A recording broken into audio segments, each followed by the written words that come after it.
Hey there, how you doing? Charlie Winters here with selections for Tuesday, the 27th of June. Well, a slight profit on the day on Monday. We had a 15-2 winner that was actually backed into 11-4. And then we had a 4-1, although I didn't take the prize, 4-1 winner backed into, I believe, 2-1 or 9-4. Was it Bobby Socks? So, yeah, slight profit on the day. So let's get straight into it. So on Tuesday, I've had a 16 pence each way, lucky 31. I fancy 5 horses especially. To be honest, all pretty equally, I'll be honest. The range from about 6s to about 14s, I think it is. So let's get straight into it. I'll give you a hint. Well, not a hint. I'll give you a brief comment on why I fancy each selection. So the first selection is Smart Lass at 13-2 in the 3:45 at Beverley. Basically, it's well handicapped. That's all it is. Stays the trip. Ian Jardine's runners are just beginning to find a bit of form.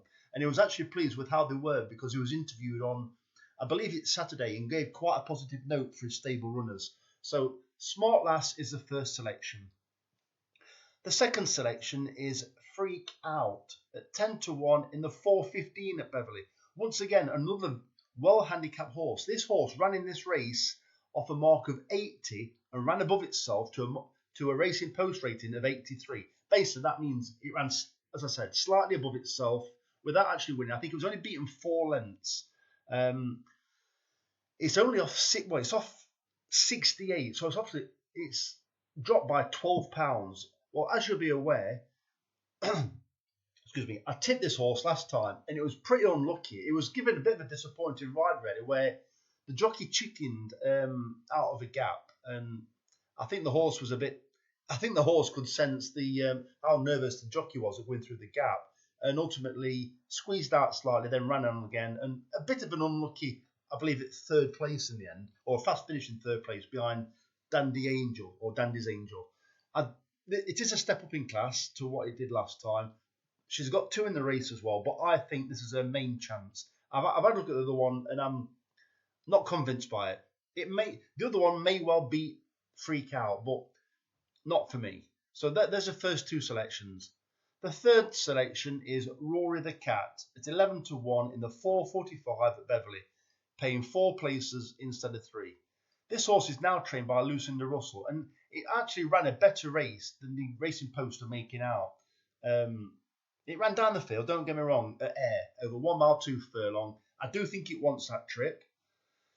I do think it will improve now they know a little bit more about it. Lucinda Russell is very shrewd. She's very good with the flat runners, and I do believe it'll run better. It is well handicapped from last season's form. If it shows just a resemblance of last season's form, it could comfortably win this race.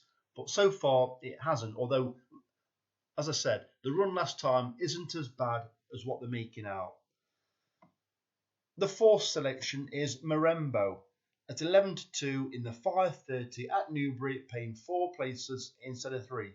Well, when it comes to Newbury, I'm a big fan of Jonathan Portman. As you'll be well aware, he gave us a winner last time, another horse that ran fairly well. Well, this is his horse, and it loves fast ground. It hasn't always run on fast ground recently, but it's encountering fast ground again.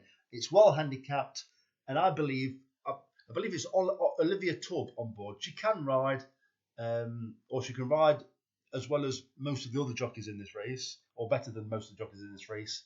I just hope she gives it a good ride, and I think it's got every chance. And that's in the 5:30 at Newbury, paying 4 places instead of 3.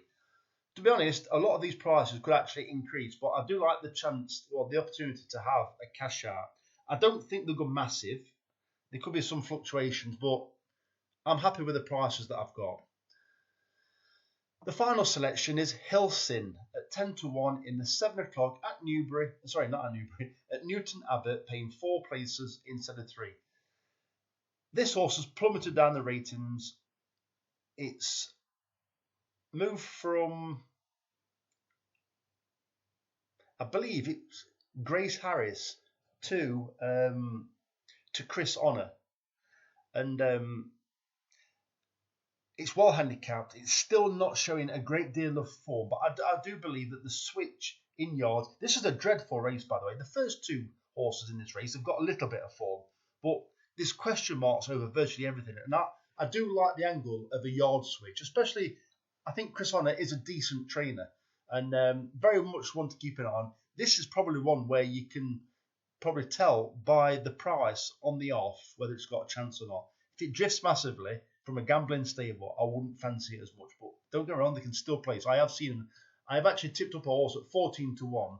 It returned 50s and it actually came placed. And normally you think with those kind of horses, you don't expect it to run a race. So those are the selections. As I said, it's a 16 pence each way. Lucky 63. So the very best of luck. There will be no selections now, more than likely, until Friday. So if you can give me a like or a subscribe, that'd be absolutely fantastic. And if you subscribe, you will receive a notification once the video goes live. There could be a video before that, but there is a bit of rain forecast. So if there's a deluge, I'll be keeping an eye out. So as I said, subscribe and then you will get a notification, I believe, when there's a video. So the very best of luck. Charlie Winters, over and out. Cheers, mate.